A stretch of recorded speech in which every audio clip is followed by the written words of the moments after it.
pour nous parler des coupures intempestives d'eau. Voilà pour le sommaire. Bienvenue, bonjour. 2 heures d'émission non-stop, en continu. Nous sommes ensemble jusqu'à 9 heures.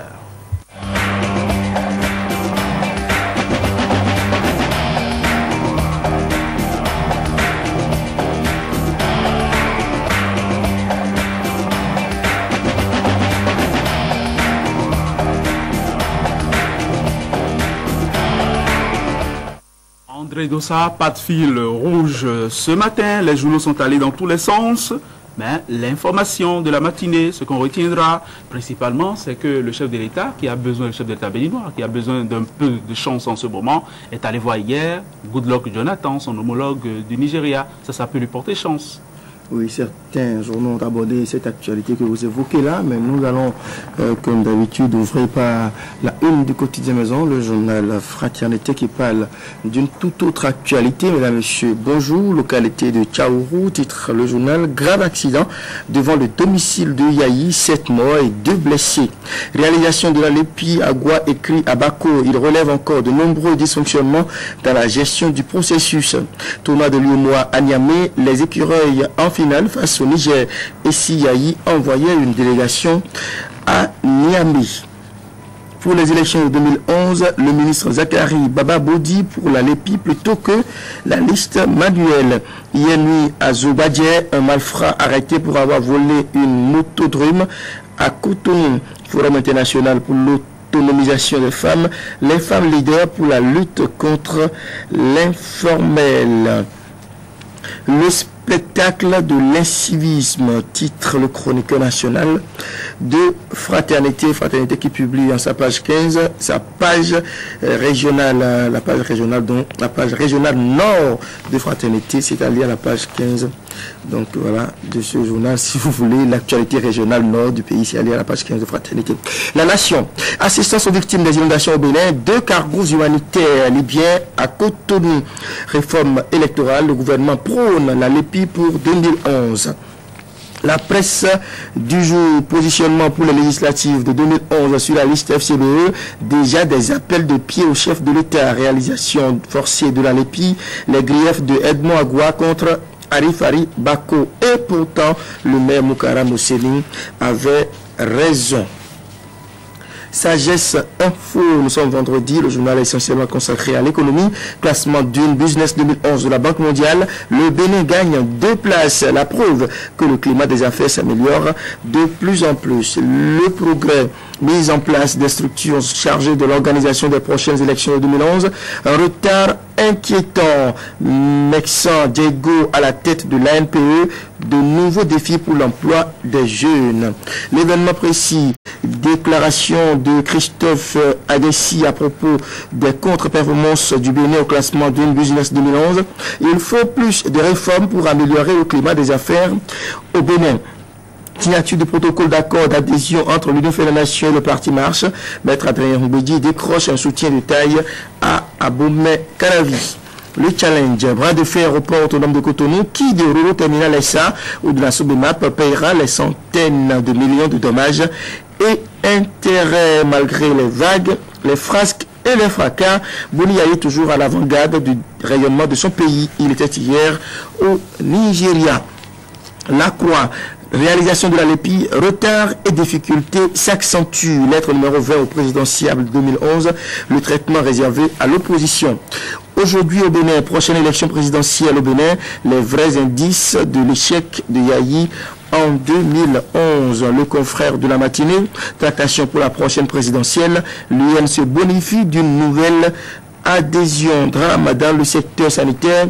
Où est passé Issifou Takpara? Quotidien Le Meilleur, probable remaniement du gouvernement au Bénin, 6 départs et 6 entrées annoncées. Nouvelle génération, le marche de Dossou Dossa, désormais membre à part entière de l'UN, l'opposition cadenasse complètement zinvier. Quotidien Noukoué, affaire ici des services, Émile Tebenou et Guy Akloga bientôt en liberté, point d'interrogation, crise énergétique, retour du délestage à Cotonou. L'informateur enregistrement biométrique dans le zoo. Bako prépare un sale coup dans le fief d'Essoblo. Nord-Sud quotidien, non-respect des lois de la République sur fond de défi de l'autorité. La restauration de l'autorité de l'État mise en berne. Quotidien L'Avenir, manœuvre sociopolitique à quelques mois de la présidentielle 2011, spirale de mouvements de grève pour fragiliser Yayi. Trait d'union, suite à la paralysie des centres de santé publique, que fait le gouvernement pour éviter le pire? Info Plus, qu'est devenu le sieur Lokosu Richard dans le dossier ICG Service et consort. Revenons à la une du quotidien Fraternité. Localité de Tchaourou, grave accident devant le domicile de Yayi. Il y a eu 7 morts et 2 blessés. Réalisation de la NEPI. Agua écrit à Bako. Il relève encore de nombreux dysfonctionnements dans la gestion du processus. Tournoi de l'UEMOA à Niamey, les écureuils sont en finale et ce sera face au Ménard du Niger. Fraternité se demande si le chef de l'État envoyait une délégation à Niamey pour soutenir les écureuils. Le spectacle de l'incivisme, titre le chroniqueur national de Fraternité sur le Plus Oscar Badidi. Merci, à très vite. Wanted ici faut Tapara. Où est-ce qu'il est passé? Ah oui, c'est la question. On l'entend déjà plus, c'est préoccupant. Et puis, André Dossa, ce n'est déjà plus une éventualité, c'est de l'ordre de la certitude. Le directeur général de la SONEB est déjà là. Ça veut dire qu'on le recevra tout à l'heure. Il sera notre invité aux alentours de 7h30, juste après le bulletin d'information. André, merci. On se retrouve, nous autres, tout à l'heure. À suivre dans tout autre genre à présent, le bulletin d'information avec Léandre Dossou. Regardez, écoutez.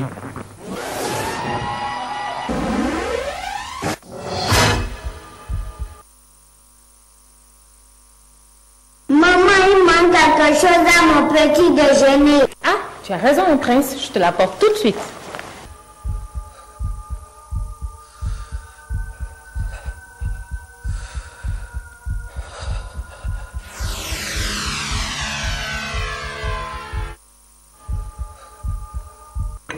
Ah, c'est mieux comme ça.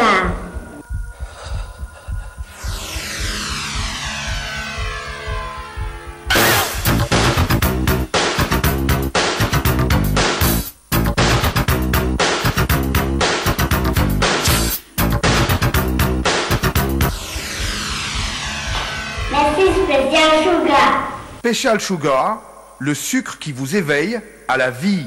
Sugar, Special Sugar.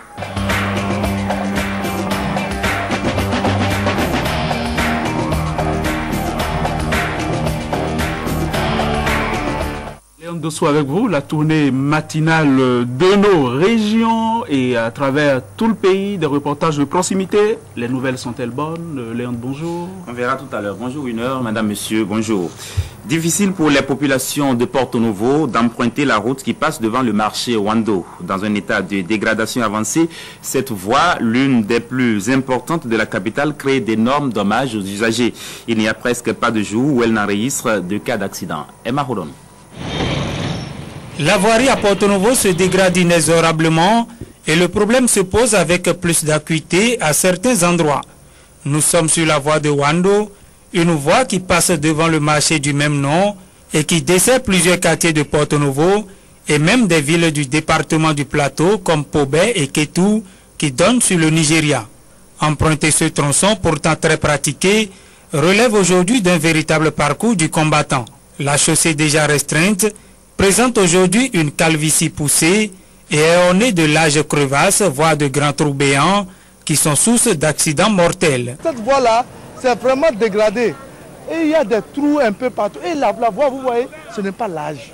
Maintenant, pour les croisements-là, on a vraiment de problèmes. Si on veut, s'il y a un camion titan et il y a un petit porteur, c'est un problème. Et c'est ça qui cause les artisans à partir de 19h jusqu'à X heures. À la limite, à leur wedding.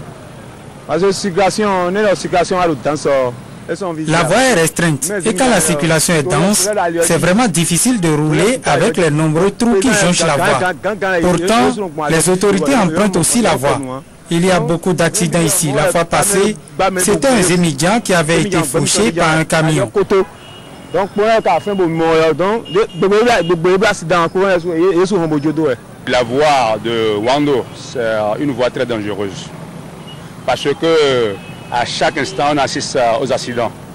C'est une voie très restreinte. Il y a beaucoup de trous sur la voie et ces trous-là, ça dit